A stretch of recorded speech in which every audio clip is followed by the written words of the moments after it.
yesoke erisiraje filimu zebatusako Aneti Fox Media ekyalitani kwambula mbalambira tugena maso sagala bakunyumiriza ate nate ndagire Sara Priya ekyalitandikuwa muhumuza Shadadi ekyatandika Mirembe Florence mu bulambalamba songa mu birujime kubazanyi bate nate mutago bwa Solomon ekyalitandikwa Dennis Roziba VJ Emmy yakoze kukyolugero luno atenga mu birujime ye muhandisi Derek Rusiba, director of photography El Selaje Musa, producer atenga director wa filimu New Ladies Corner bajise Kurwero Mayindi oba tontabula gwe kasota tabula munno buli kimu kijja kuba ku muzuli kakano tulengera aliwo mwana mola wuno badde kakweteekateeka nagambe ziva mu New Ladies Corner videos era nga bakabaka mukutusako filimu zebina Uganda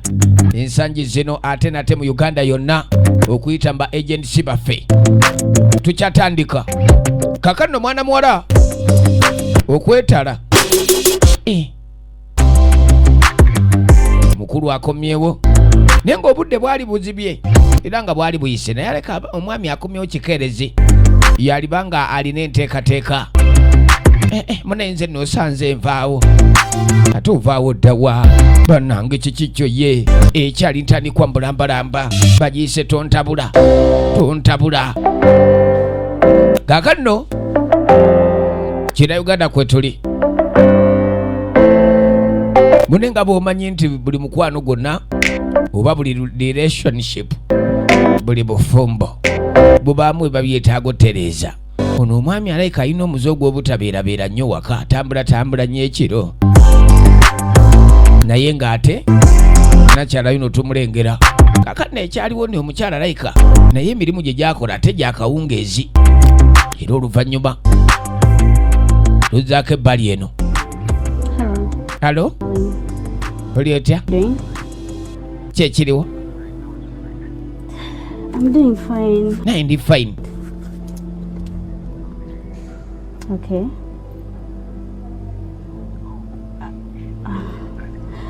Oh, she went to bed early. Banelero ye basemangu. Dad. Walugwe tulengera ali kasimu. No, darling. Tyane edda naireka. Baby, I'm too tired. Ninkoye nnyo bambi. And I have to fix some few things before going to bed. Kalyaga ate nina okubaako bye maliriza. Bitonotono nga sennabagenda kwebaka. Talk tomorrow morning. Alina gwakubidde akasimu. I love you too. Tinkwagala nnyo ko nange nkwagala nnyo. Ekyali ntandikwa. I'm coming. Kaakano oluvannyuma tuddako ebbali. Lyokuli aliwo akonkona. Maka agamu. Mwami yasigadde wano.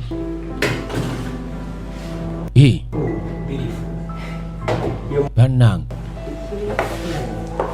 Oyingiddewo. Hey, Katonda wattu.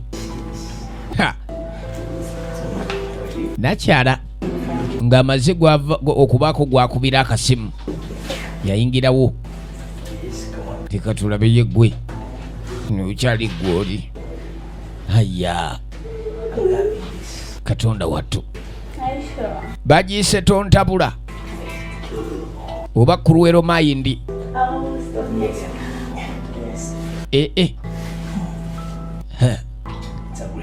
oli waddala nnyo bali kuyingirawo omusanze yamulinze dda kati oba oli otya? And fine, of course. Actually, I started to think that you are not coming. Batuusa ntandika okulooza nti tojja. Can you coordinate when I come along? Naye nga lwaki sijjira mbadde n'okujja. About him? Ali biki? Yes. Guess what? Teeba. Nairobi right now. Nairobi. Oli taliiwo. For 2 days. Conference. Yagenze dda ku bya ngendo ze. Came to about myself. Kati ate olwo ggwe.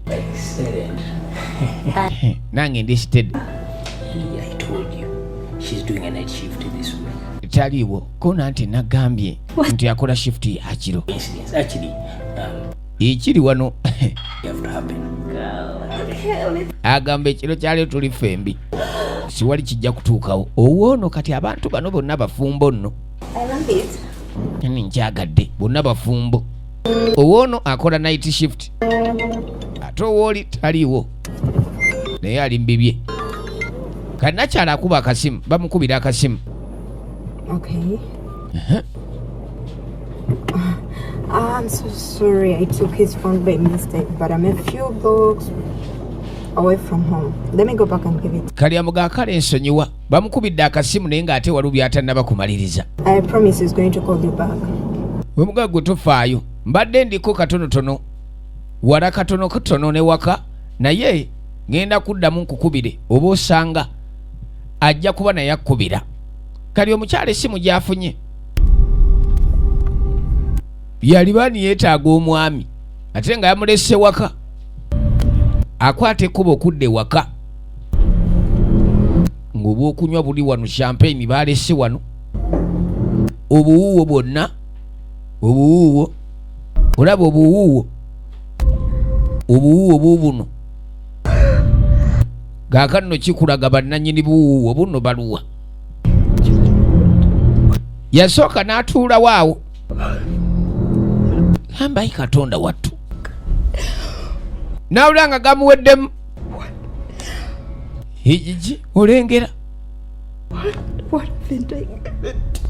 Uganda musajja gwe kiki sikoze iwakaawe oli yabadde amusuubira okuba ni ali mirimu gya kiro teweeyibalanga webanoga onaakomawo 8 kaakano ku olwo olwokolo obwenzi ate akomawo ku 3 kitundu omusuubira 8 gwa kiro adda ku 3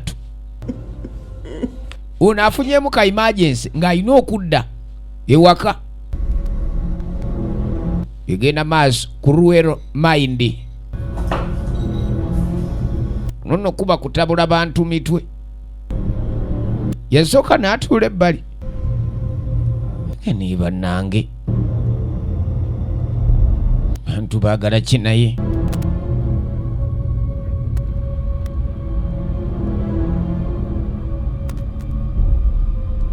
abantu baagala ki ku nsi kuno.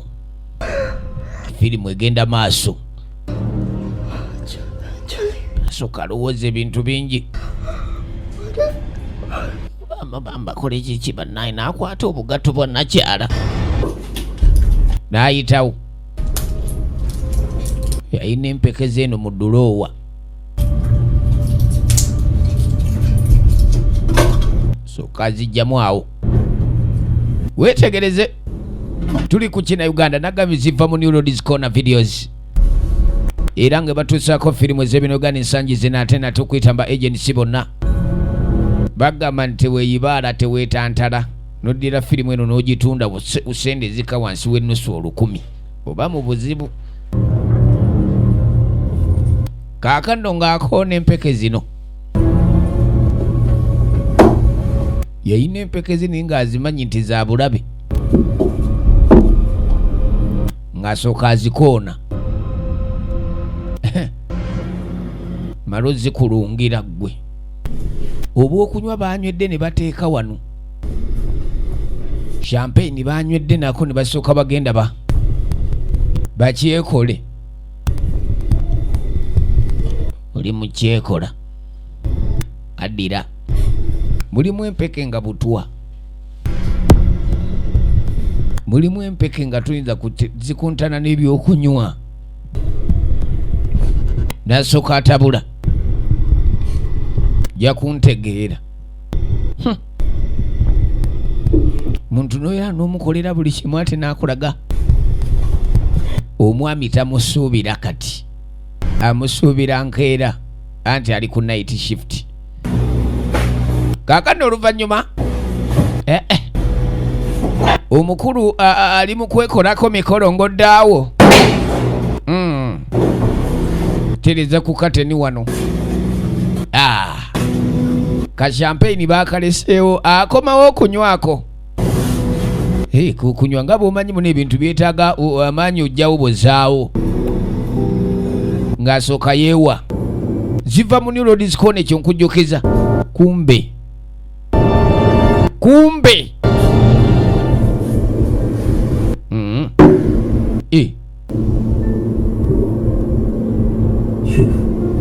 Why?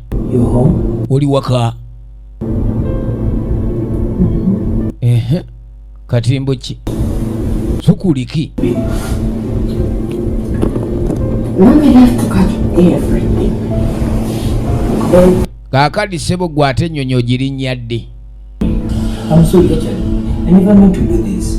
She just came around and I don't know what I can say. Hanna ensonyiwa ku abo. Omuntu abeerawo n'akwesibako oba oli awo nga zeze. How many times I've got you with so many women in our house? Naganda eddala mutuufu omaze ebbanga ki? Kino omuze gulabika guludde abakyakazi abaleeta waka. Waliwo omuntu kyakola ng'oyinza okulowooza gwe mulundi ogusoose. You know how much I've suffered because of you. Naganda naye omanyi mbonyebonye kyenkana ky'olwokuba ni gwe. You never had a job in your life. Mu bulamu bwo tobangako na mulimu. Everything that I want because of you. Na buli kimu kyonna kyekkoledde nkikoze olw'okuba nti gwe. My back. Just because. Nentuuka n'okuba ninsaba akasente twebeezeewo ng'obwavu bunnume wa kitange. Wabula nga gw'oli ku bino by'okola nga simanyi. Nakuza omubbizi baana. Ne bw'ogamba nti oli mugezi otya bamala ne bakwata. Amusanze waka n'aleeta omukazi.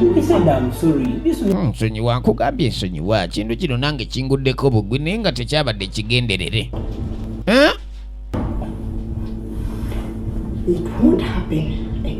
Tekijja kuddamu kutuukawo. Tekijja tolina kwemenya. Mpuliriza. Atobye nnyo okuba ani akola mukazi wattu. Abadde ebbanga lyonna nga yalabirira omulenzi. Naye amutabudde kye bayita okutabula kuno.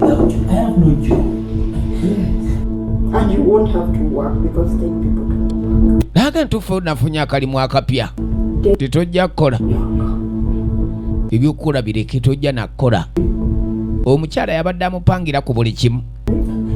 Era nga n'akalimu kabadde kagenda Bulaaya. Amugaye kimu kaakali ebyokukola byesonyiwe kubanga nakutabudde eddakanywa okawulire ate abafu bakola. Omufu takola. Kaakali gwe emirimu gyo gyakolera magombe. Bannange ekyo nno kye bayita obusungu. Obusungu bukozesa ekintu.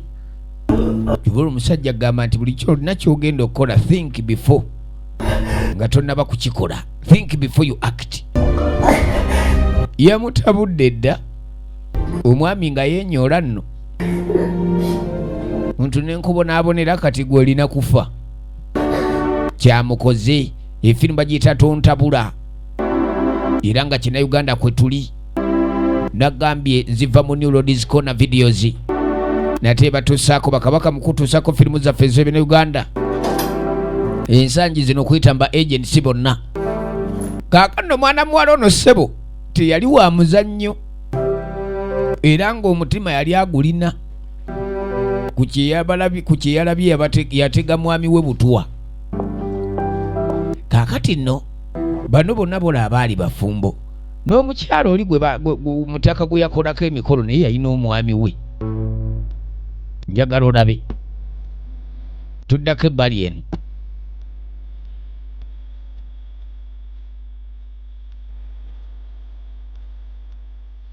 Budde bwa kiro. Okutereeza akaneeti.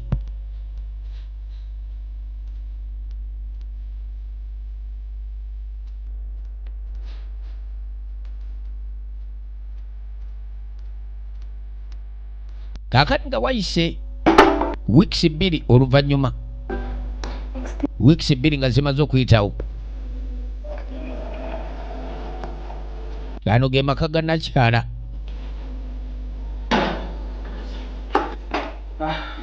Guys?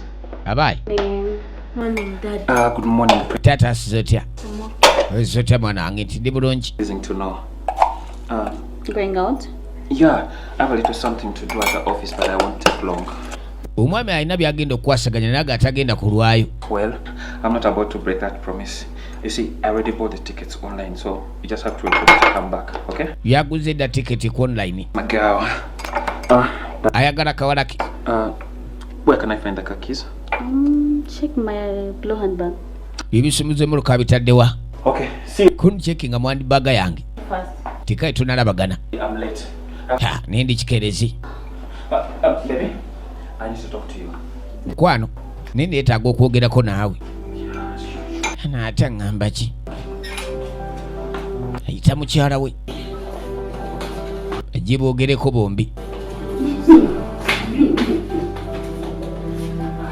Ayita mukyala we bajje boogeremu. Mwami agenda kutambulamu, agenda ku mirimu. Nga bw'omanyi embeera. Ye Moroka eno ali mu kikomera. Bwaguuga ngenda bw'okirengera. Kakati nno bwe banyumyanyumya ogenda okulengera omwami walukyatanalaba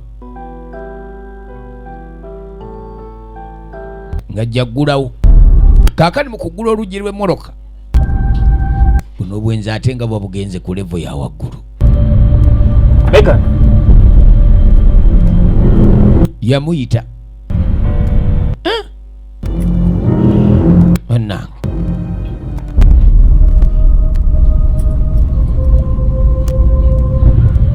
Tokole. Kano kazze katya wano? It was on a side mirror. Kabadde ano ku side mirror. Megan. Can you tell me how it ended up here? So kumbule katuuse katya wano? Megan? Kale. Now you can't talk. You're playing dumb. Kwegamba wefudde zolo tosaana kwogera. Yasikawo kaleegake. Kakati mu kuva eri okola emikolo eri. Okay, fine. I'm going to come back and we sort out this issue. Koni kale.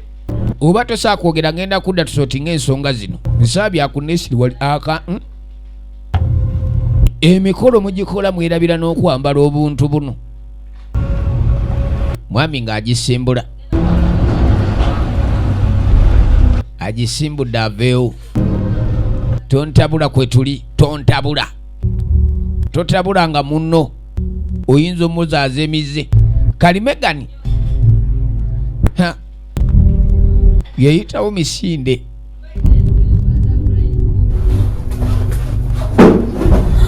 Annange. Musajja alabye akantu.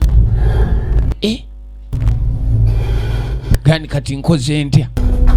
Omusajja akantu bakaleega okubeera ku mmotoka. Kakati nno ng'ajjayo simu.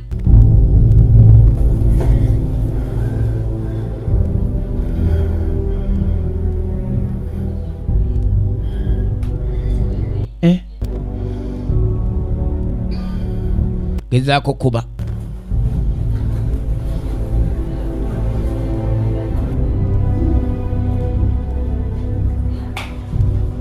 Tugenda maaso.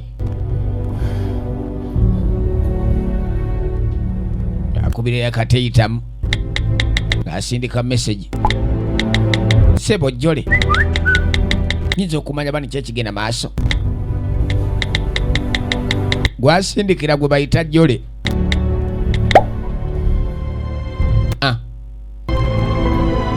Asindise ekimessage asindikidde jole. Akano omwami Moroka yagivugisa busungu abantu baba n'ebizibu. Moroka agivugisiza busungu olw'obusungu buli obwavudde ewaka. So much for your prayers. Ate si bamutwala mu ddwaliro. No. Mwe balinye essaala zammwe bannange. Because I'm about to be discharged. Ani nkubye kuba naatera osiibulwa. Okay. Kale. Embeera yonna yava ku mukyala we Megan. I have to go. Kale, soke mbaleke Dr. Z. Thomas. Toma. Yes, doctor. Thomas. I think it's time I need to go. Okay, doctor. But before you go, I'll have to discuss with you about the situation. Kaakati agamba alabika atuuse osiibulwa naye nga tannaba kusiibulwa alina ensonga zaagala okwogerako naye. Okusinziira ku treatment ne ku check-ups ez'enjawulo balina kye baazudde. Your right leg has a fracture. Okugulu okwa ddyo kwa fracturinze. Fracture. Okugulu okumenyekera munda. Broken bone in the body. Alina okugulu kwamenyeka eggumba munda. The left leg has no fracture. Naga naye kuno okwa kkono tekulina buzibu. But the knee. Naye the knee has overstrained during the crash. Oh God. So in that case, I advise you use a wheelchair. N'olwekyo ngenda kuwa amagezi n'ali agadde okozeseka wheelchair. Leg and your muscles. Okulaba ng'okugulu tekukola nnyo n'okuba kuwona mpola mpola. Stuck in that wheelchair. Kakali amuga ngenda mmala bbanga ki nga nsiranidde mu kawiruchair ako. It depends on the care and Kinaasinziira. Thomas bamugamba kyalina okukola n'ebbali eno waliyo nansi. Mukyalo oli bawo oli omwami ayambadde zigawuni. Uwe wano waakola. See a physiotherapist. And I have one I know whom I trust. I'll give you her business card. Kakati n'agamba bwe kinaba kyetaagisa yakumuwa business card. So please make sure that you contact her as soon as you can. Era Her business card. Aina nansi gwajja okumukwasa ajja okumuyambayambako. Her charges is not much compared to the services that she's giving. N'amugani charges zaffe si nnyingi nnyo kwegamba emisaala gyabwe emitono. Thank you, Doctor. Jja kwetaaga okuba nga ajjanjabwa obujjanjabi bumuweebwa ewaka eyo. Come on. I just did my work. Weebale nnyo musawo nti aleka nange nkoze mulimu gwange. Mulimu gwange gw'omusawo kuba nti nzijjanjaba. Bwe batyo nno bwe boogera naye akasente era oba olina okukawaayo. Don't forget to tell the therapist. Teweerabira okukola therapist.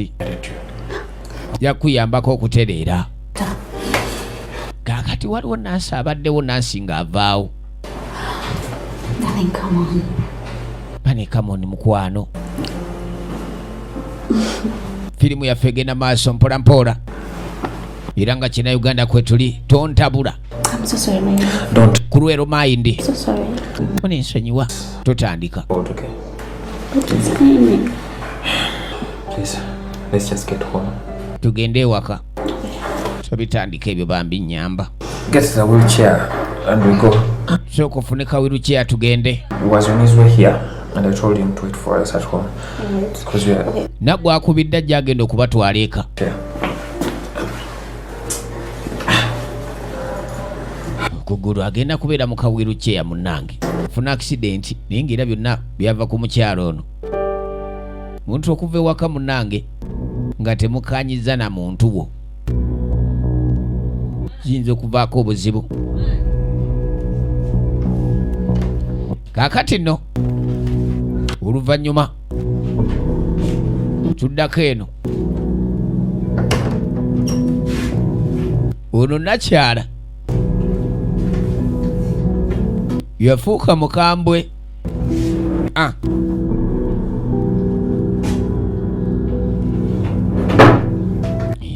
Nabitaddewa amaze okutegeera nti Thomas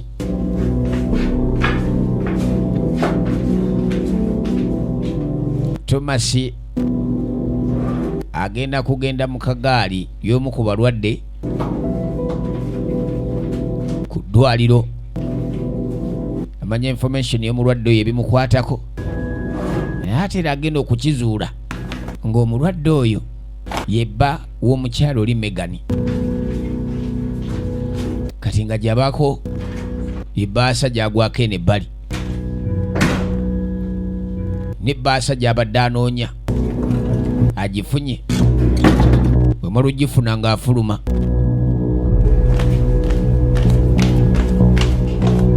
Avayo yeebwalabwala. Kaakati n'afulumyewo alina gwe yayisinganya naye. Ati ono yeebwalabwala bw'ati kiki?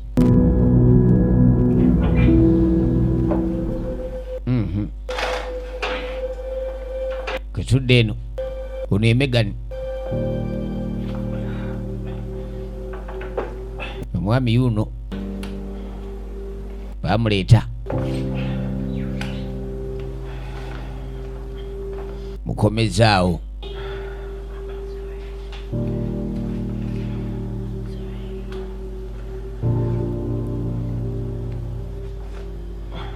Tunulira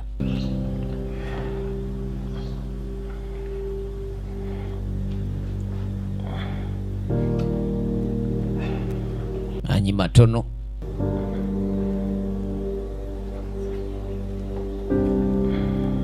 embeera si ya mulembe.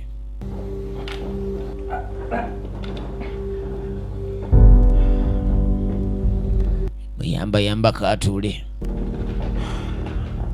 tugenda maaso.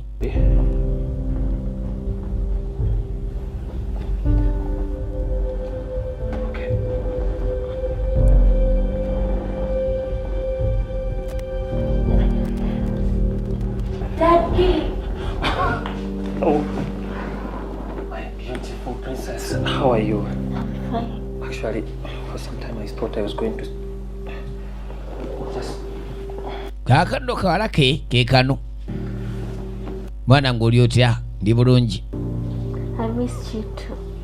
Gwe mbadde nkusubwa nti nange mune mbadde nkusubwa dadi. Banga lyabadde mu ddwaliro.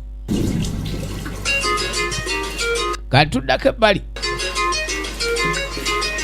Mwana akasimu kavuga.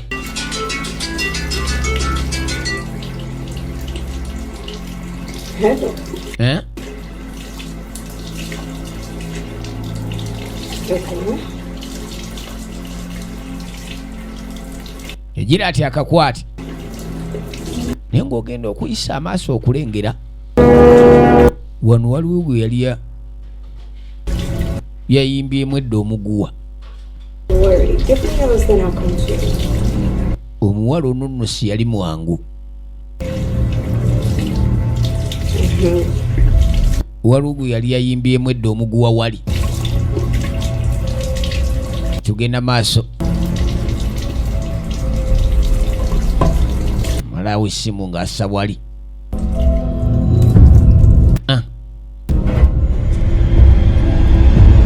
Nagwe yatuze dda. Asuula eri. Tumubuulira. And the princess what Akano oluvannyuma said Sajja mukulu Tomasi ali wano asomera ku muwala we katabo. who fought hard to bring her out of the enemy's territory. That's it for tonight, princess. Sleeping early. Tugenda maaso. Much. Did you talk to the therapist? Yes. Wayogeddeko ne therapist nti ye. Okay. And what about Joe? You. At first, Kati ate jjo it's not picking. And now, his number is not going through. ku ntandikwa yali akwata naye kati ennamba ye teyita namu. Fine. Jo alinga brother we. About him? You know your friend. Naawe nno mukwano gw'omumanyi olinga atamutegeera. Any beautiful girl who smiles at him. So, I don't have that time. At this point, I really hope that is the case. Joe. Okay. Tugenda maaso. It's time to get your medicine. Well, Ne bwakiro first take her. balinze therapist. Oh, she's sleeping. Yeah.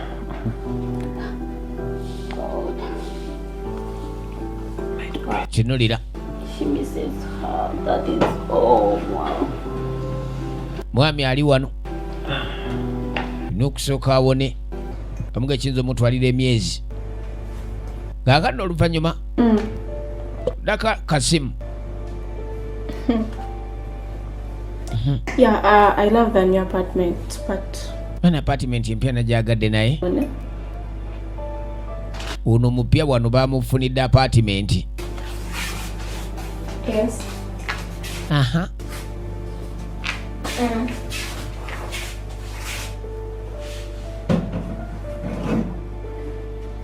Alright. Okay. I love it too. Nkwagala nnyo. Yes.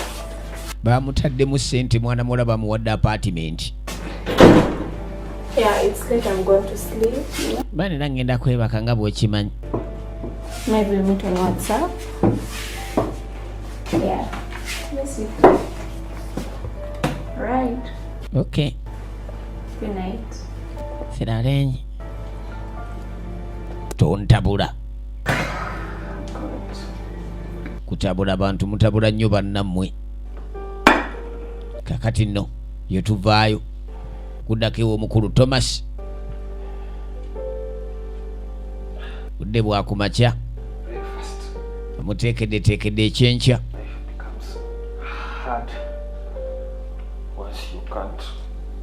Ka breakfast n'ebintu biba bizibu nga tosobola kutambula. Ali ku muggo bambi. Ebintu biba bizibu nnyo nga tosobola kutambula. Omuntu yali yeekolera emirimu gye. Kaseera ng'ako kaba kazibu nnyo. Kaba kazibu nnyo. Kubanga ojja kubeera awo. Where is the tea? Ate amajaani galuwa? Kyayaluwa? Bring the tea. Leeta amajaani ago tulabe. Fulasika baagireeta endala.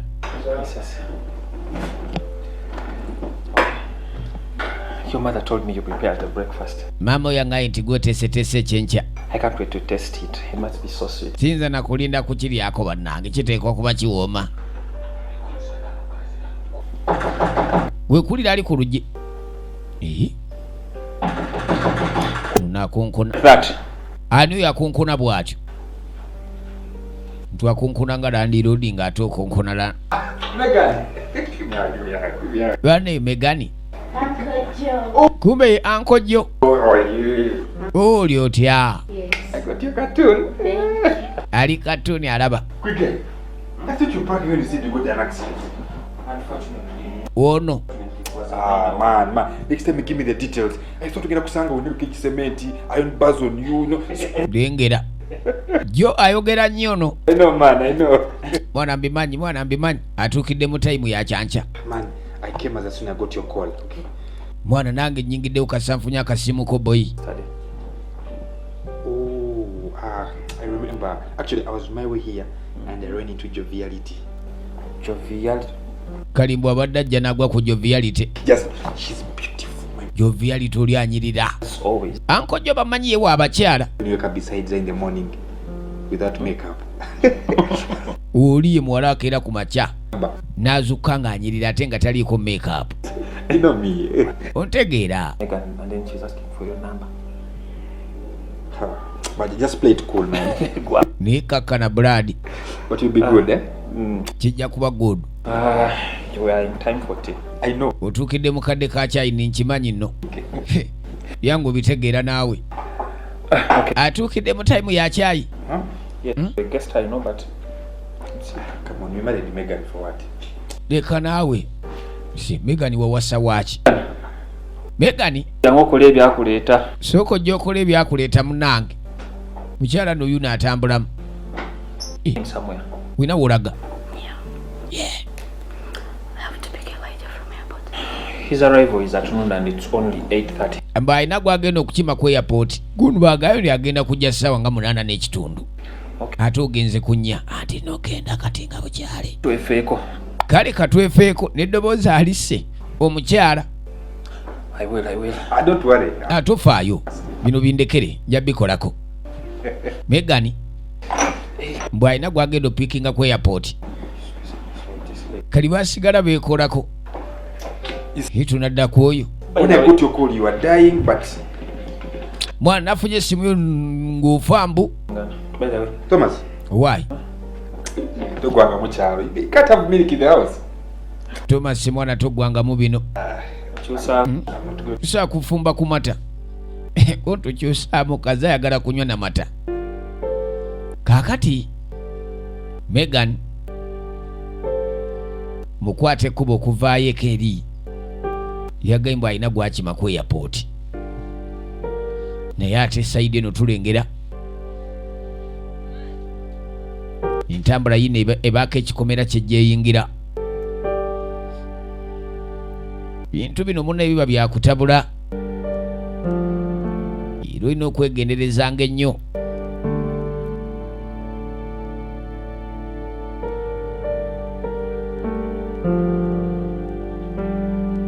Yayingira bwebbali tulaba tontabula kwe tuli ye firimu oba Cruel Mind nate nga bulijjo nagambye ziva mu New Roads Corner, era nga New Roads Corner videos bakabaka mukutuusaako firimu ez'ebina Uganda ensangi zino. Bakowoola mwenna abaali egadde okwegatta kuba agent mu ngeri ddala okufuuka ba distributor nga muyise mu mitendera emituufu. Kaakano Megan olowooza teyajja eno. Megan azze kusisinkana ani? Yakwata kkubo kujja eno.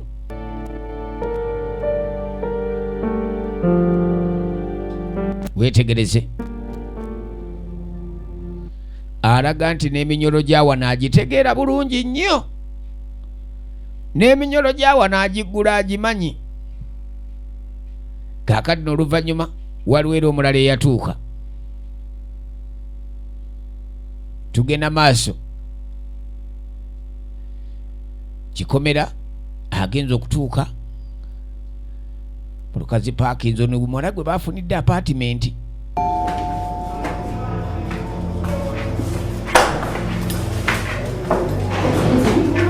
Nyabo nsonyiwamu. Kuyambe ntya? No, I'm just a neighbor. What is it? Aina gwanoonya. I'm looking for a friend of mine. Noonya mukwano gwange. He directed me here. Yandagiridde wano. Oh, well, he traveled some time back. Oyo nga yavaawo dda. Traveled. The wife has not been sleeping in this house. Are you sure? I even saw her carrying a carpet. The very night the husband traveled. Some Olunaku lwe yagenda namulaba atwala ne kapeti. things and she lives. He traveled? Yagenda.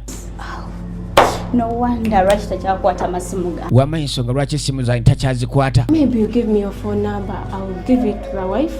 Then she'll give. Oba osanga bompe namba ye nsobola okugiwa mukazi we na connectinga. Need of that Bwe namba yono until he comes back. atofaayo. Nja kulinda paka lwanaakomawo. Omuntu gwanoonya mbu eyamulagiridde wano ono amugaye nti oli yatambula mudda. Age yatambulamu. Tekisoboka, essimu takyazikwata. Mbu yatambulamu. Kalinga dda mu ntambula. Tokatya kali ku oligino. Tokatya kali ku oligino. Iddubuuzi woba tolifunidde mbanya bwe lityo bwe lyazze. Yajja mu ntambula gye yakasimu agezeeko okkuba. Eyagambye mbu agenda ku airport kubaako baakima. Kati yuno tumulaba eno msimu.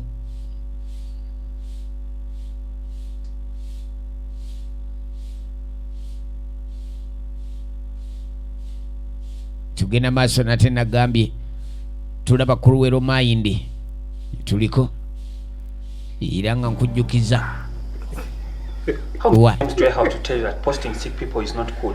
Ne mwana gwe nagamba mirundi mekani okuba abalwadde ebifaananyi si kirungi. I just want to show the world how Joe compassionate can be. Naga njagala kulaga ensi jjo musajja afaayo kyenkana ki. Bw'ayagala kulaga ni afaayo nnyo ku balwadde.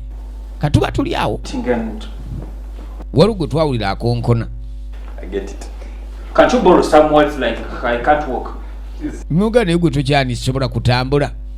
Ize kanji kwa Jesus Christ of Nazareth. Katonda atu Omunazaalesi. Good, Wazze otya ssebo? good afternoon. Nasse bulungi, nasiibye bulungi. I am Joe. Yenze jjo. I'm looking for someone by the name of Thomas. Noonya omuntu gwe bayita Thomas. Stays here. Oh, Era baŋŋambye nti abeera wano. Wano wembeera. Gwe Thomas. please come in. Jangu munda. bw'alaba ku bakazi ono jjo atabuka. Aha. Dr. Beth. You must be Thomas. Bano teeka okuba gwe Thomas. Yeah. You're 2 hours late. Oli kikeeriza essaawa 2. Sorry, I got caught up in some. Mwene ensonyi waliwo ebyenkuttemu. Baade bamusuubira abadde alina okujja. My brother's ten. Ono ye therapist. Kono nsonyiwa ku mbeera za muganda wange omanyi bw'atyo baayogera. How are you feeling? I am fine. I am. Oli otya ggwe? Nze ndi bulungi siina ttabbu. Babuuza mulwadde yaddamu. I'm talking to the patient. Kennedy mulwadde gwe mbuuza. He's okay. Awo yali okay? That he's feeling out of pain since. Lwakuba nti avulira obutakyawulira bulumi lwakuba nti kati situation emusumbuwa. Let me engage directly with. Banereka ngezeeko okwogera n'omulwadde wange. Okay. Can I get you something to? Nkufune ku kyokunywa. No, I'm good. Nedda bambi. Anyway, I'll bring still. Anyway, kandeete kacyayi. Awo akola nnyo mutuma ne lugoba n'adda ku bigere. So, Thomas, according to the report I got from Dr. Thomas bamugana nayise mu lipooti gye nafunye okuva eri omusawo eyakwekebe gye yakkolako. That may take us a couple of months to heal. Era nenkiraba nga okusinziira ku kugulu kwe wafuna injale eyinza okutwala emyezi ng'egyo okuwona. Papula ziizino. Those are my charges per month. Ono ye therapist. High on paper, but A minute. Lindako. You're staying in my house? Ogenda kubeera wano. Yes. Megan will not agree to this. Waliwo obuzibu nti Megan ayinza obutakyagala. or you. Kono Megan ye mulwadde oba ggwe. My wife is a bit complicated. Nandi mukyala wange ali complicated muzibuzibu. There was nothing for you to take or anything, but I've said I'm going to bring something for you. Kaakano ono therapist azaagamba nti omulimu alina gukolera wano. Azimba okujjanjaba mulwadde n'endowooza waakubeerawo. Laba. Yes, doctor. Okay. Doctor, how long will you be staying in my house? Wamma ogenda kumala no bbanga ki? When you get back on your feet, Bw'onaaba oteredde then nga ŋŋenda. Kituufu ekyo wamma. start immediately, but there are some prescriptions Dr. Banaga did not. Twetaaga okutandikirawo mu bwangu ddala naye waliwo You just write them down. eddagala erimu lye bataamuwadde. By the Doctor, he leaves. Before what? You said you had plans for life. Out! Where am I going? You're not healed. ono yagenda alina byagenda okwasaganya kundeka ate endagawa nga tonnawona. Yejjo. Jjo kaalengedde therapist. Agamba si wakuvaawo naye. Told you I'm not. Oh, why? Okay, but I can't leave you like this. I'm here to stay. Gwe kaze ndi wano kubeerawo. A year, whatever. My Oba mwaka, oba myezi, kyonna kye kiri nja kubaawo paka lwowona. Alabye therapist ku bakazi abamulala. can't live in this house. This beautiful place. Guys, be careful. Whatever. Leka gwe ngenda kubikolako. Anna. Ogenda n'okulengera therapist tazze na ngugu. You see how I am a gentleman? Olabwe ndi gentleman. Hey. Go just show me to my room. Yeah, I can't ensure it. I can't help you there. Kaakati nno. But you see, your room is next to mine. So in case you need anything. Namugabo okimanyi lumu eyo erina kumba kumpi na yange in case oba olina kyeweetaaga. Emigugu yagireese mu therapist ajja kukola mulimu gwe okuba ani ajjanjaba omulwadde ono. Thomas paka lwanaaterera era nga mu kaseera ke kamu. As you can see. I tell you what. East and West. Kaakano Megan yuno. So tell me, what's more excitement here? Sooka ombulire. Ssanyu liri litya ku saidi yo? Do you not? Tell me. Elijah, I'm a woman. Kyokka bannange You mean you don't like my girl? baali mu ntambula. I can see you in love. So is it bad to be in love? No. Lengera No. ono nno gwolaba muka mukulu ono ye mukyala wa Thomas. What I'm saying is, So what?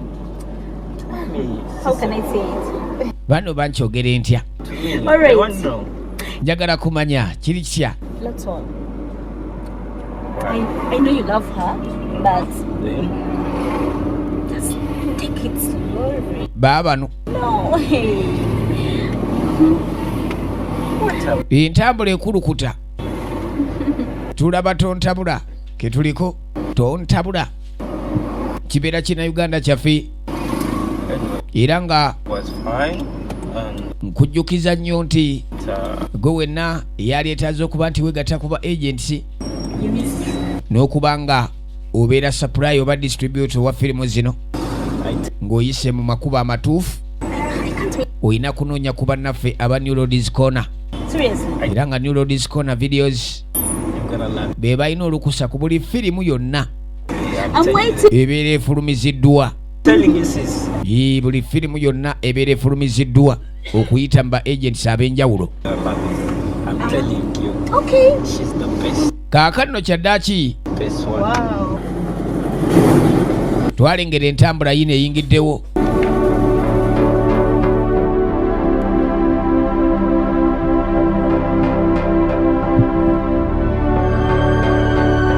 Therapist yajja okujjanjaba omulwadde.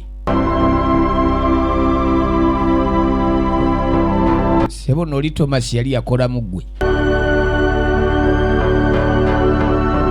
Nakyalo ne yestitude n'aleeta n'aleeta entwala ye yonna omulimu agenda gukolera wano tavaawo ng'omulwadde tannaba kuwona. Kaakano nno bw'ava mu busenge bwadde eno kati omulwadde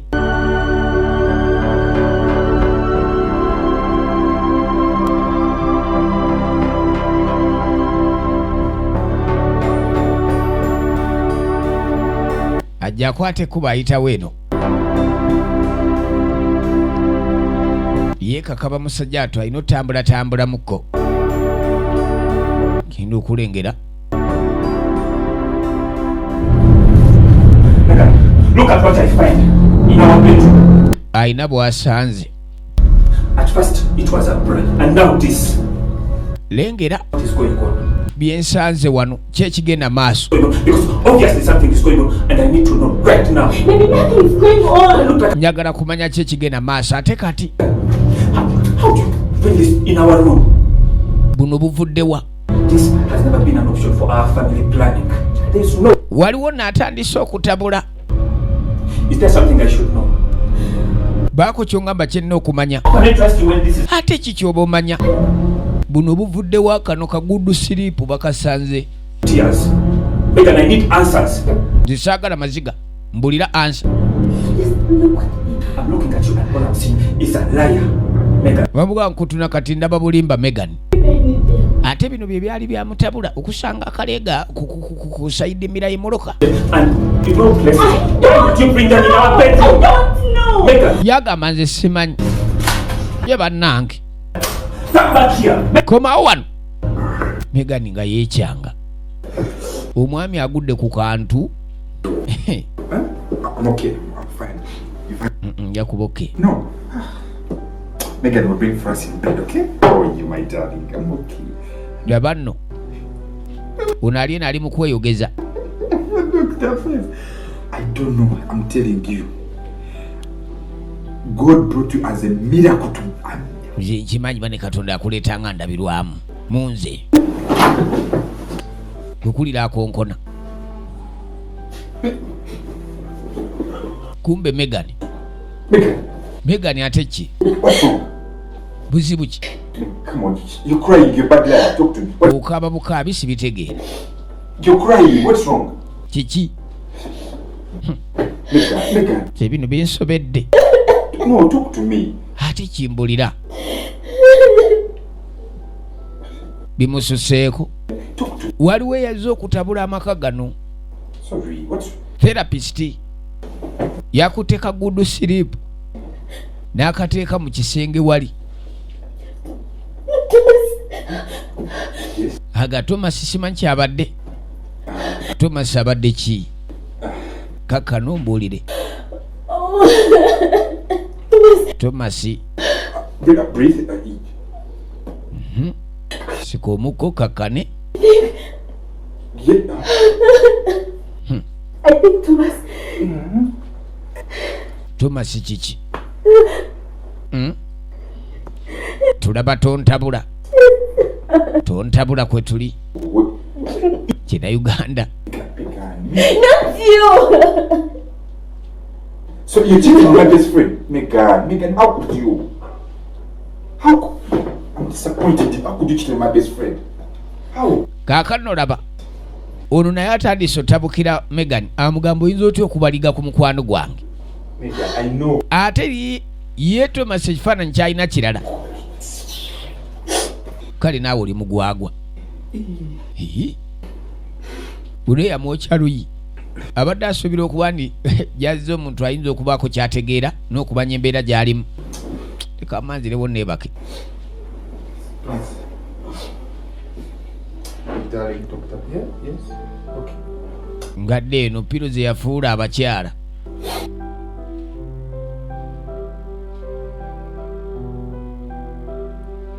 Thomas si mumativu. Akyali muttoma n'okutabulwa.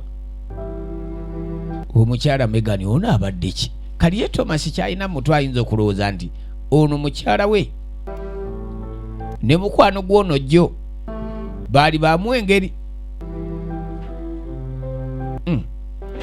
Nti munnange kakati nno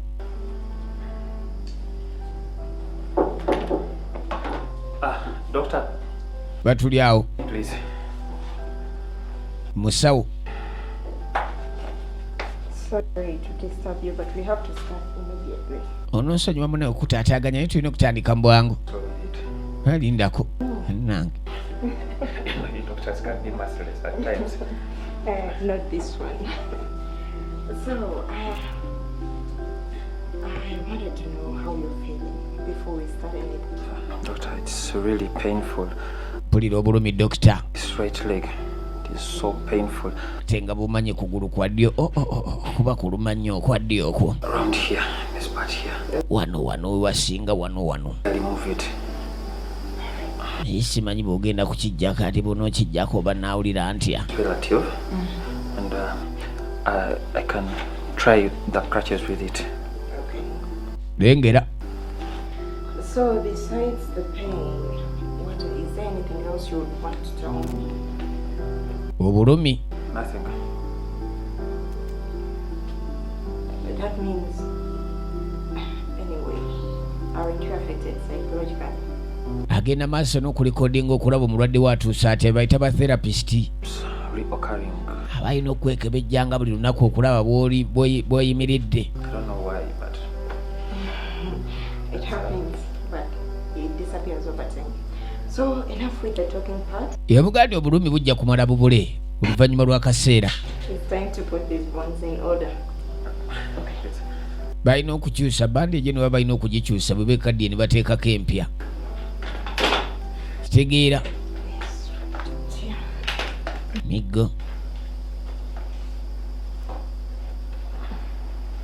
Slowly.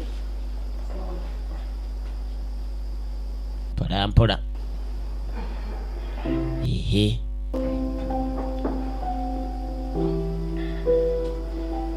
making me comfortable as if I'm going to go outside. Yeah, you need to be comfortable. Muge ojja kuwulira bulungi. Ojja kubeera comfortable. Tugenda maaso. Ku luwero mayindi kwe tuli. Mpola otokwatawo nnyo dokita. Ono mukyala musawo ayinza okuba nga abitegeera naye ate alina mission eyamuleeta wano. Mission eyamuleeta wano bw'oba ojjukira ku ntandikwa omwami gwe twatandika naye mu maka ag'omukyala ono omusawo ng'alina omukyala gw'ali naye. Omukyala gwe yali naye yali Megan. Bagamba okalya ddakaddadda. Bweyayi bali mu kumukwatakwata mu ggumba eryo. Yali yeetaaga okukwata obulungi n'okuyungayunga. N'okumukwatakwatamu mwami mpola. Ebino ebinywa nabyo okulaba nga bikola sayidi eno.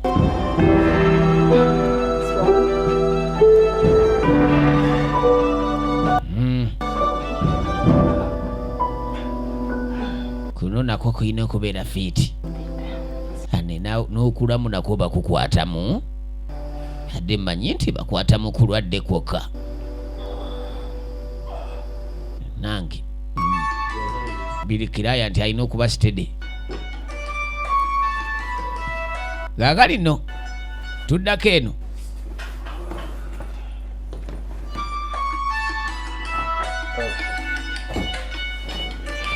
Uno gwe bajje ku airport yakadda. Hello. Hello. Hi, Megan. Uli otya Megan? I'm at Leah's. Didn't you get my text? Tewafunye message zange. How to check your inbox? Ani badde manyi nti wakebedde mu inbox. Man. She's everything. I've been missing the whole time. Oye buli kimu kye mbadde missing akadde konna. We'll meet her. I'm still around. Gani omusinkanako era ojja musisinkana kubanga nkyaliwo. Okay, let me talk to her and see. Ugani kanjogereko naye tulabe. Megan, I have some business to finish. Amugana ina business zino okumaliriza Megan. I think I will see you tomorrow. Nduza nja kulaba enkya.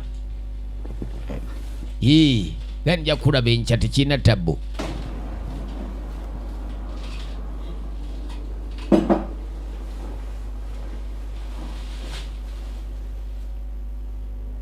Tugenda maaso. Slightly painful. You know, the left leg's just slightly painful. Kakali no mulwadde yuno. It's painful. Owulira otya kati? Yeah. Balina okucheckinga okugulu kuno. Okay.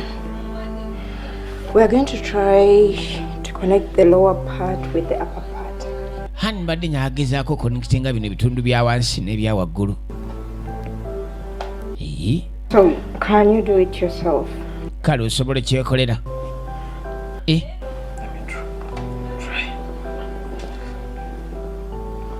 try.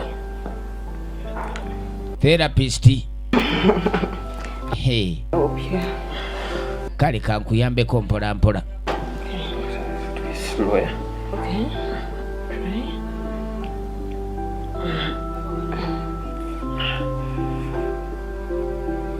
Lengera. Omulwadde balina okumukwatakwatamu awo mpola mpola. Naye nga therapist. Okay.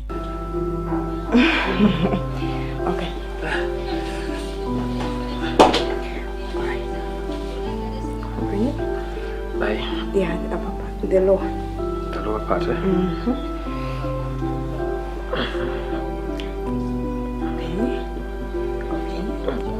Am I doing it? Omulwadde n'omusawo. Okay. I'm trying. Labye. Therapist emirimu ng'akola mingi nnyo. Therapist emirimu akola mingi. The other one. Kwatakawo. Don't let go. Ojja kuba bulungi tofaayo. That one. Ojja kutereera.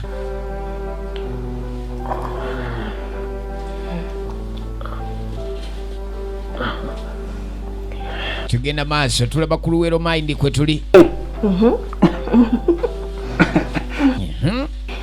Don't let go. Awo. Kati omukono ogira n'okwatakwata wano. Kigere kimuluma naye era mu bulumi alina okuguma. Okay. Kati ajja kuba bulungi. Refreshment, then we do this again. Okay. Yeah. Awo ojja kutereera. I see you're getting better. Awo nkulaba ogezaako ojja kuba bulungi. Genda otereeza ogenda otereeza. Nagambye New Ladies Corner. New Ladies Corner videos. Ate natera nga bulijjo ensangi zino nagambye bakutuusako firimu zino. Kaakano Thomas yagenda okulaba ng'ate obujjanjabi bwafuna. How? I thought we were friends. I thought we were good friends, doctor. Kun dokita mbadde manyi tuli ba mikwano. Joy. Thomas, you are doctor. Nino otuuka ku. His leg, the leg is not up here. Doctor. Ni dokita leka naawe omuntu oli amagulu gali eno wansi ate gali mu kifuba. We go far, but I'm going to tell Megan even. Leka ngende ngambeko Megan.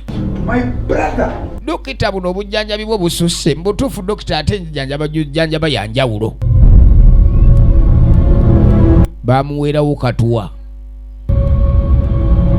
Gwe. Uno yajja ku missioni. Megan yamutabulira amakage. Uno mwana twalengera nga tabbaawe yamuwa akatuwa. Kakano mu kaseera ke kamu revenge tajja kugikola ku bbaawe yekka. Alina okugikola n'okwoyo yamutabulira amakage. Okuddako eno oluvannyuma mu ddwaliro.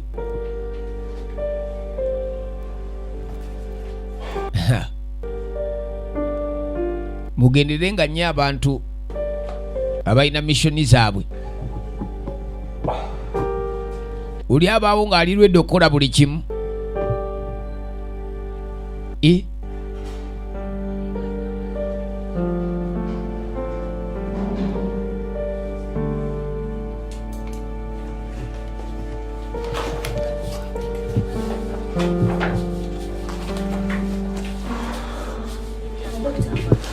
Yes, please. Will he be fine? Inshallah. Inshallah. Tugenda maaso. You said Elijah will be joining us for dinner. What happened? He'll be here soon. Kaakati nno oluvannyuma jo bamutwala mu ddwaliro. Waliwo akonkona. Ali wano ku kyaggulo.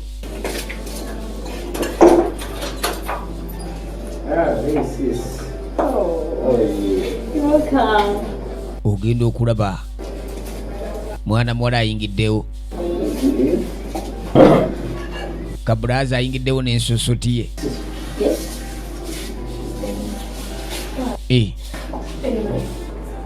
Therapist ayina engeri gy'abalabamu. No. Let me take care. Have a seat.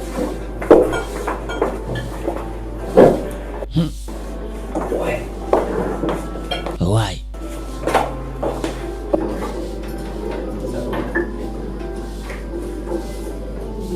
Therapist ali ku kyaggulo. Ono ayina ekyamuleeta si kujjanjaba bujjanjabi. Waise okujja. Please, I beg you. Nkwegayiridde. Don't mention Jory. Don't mention Jory's name in this house. Mu nnyumba eno tuyogera ku linnya lya Joe. Yet, I saw the wife inside here. You're mistaken. She's Dr. B. You mean Jory's wife? Jory's wife? Of course, the lady I found on the dining table, that is Jory's wife. What are you trying to say? Kaakano kano bakagambye tuyogera ku Joe. B? No. Oyina kusirika. Ono abadde akamanyi. Oli bulijjo amugamba nina girlfriend. Abaayemu. I think you know what to do, right? Kakasa mwine ebyokukola. Ono yabaviira. Dr. B? Jory's wife? What are you doing in my house? Kati ate gwe okola ki wano? What were you doing in my house? The last thing you saw doing? Takimanyi nti ono eyayenda ku bbaawe. Did I hear right? Takimanyi nti ono ebbaawe omusajja gwe yali ayendako. You're not Dr. Beth. Si gwe Dr. Beth. I remain Dr. Beth. Era nsigala nze Dr. Beth. Do I make myself clear? In my house. Yajja kujjanjaba mwami. Pack your things and leave me. Parking ebibyo ove wano. No, baby. Tekijja soboka. You must mind. And the same way you did, Jolie, right? Nga bwe wakikola ewange. Help you pack your things and your daughter and you leave. Naye ayagala kumuyamba. In fact, let me do it right now. ekiki nga bwe yakikola ewuwe naye azze amanfudde fudde. Omusajja gwe yayindako yali musajja wa Megan, yali musajja wa ono Dr. Beth. Kaakano naye agamba wano nzize kusiba nkala, nina nange okulabisa siina gye nja kudda, ogenda kukiraba okalya ddakaddadda.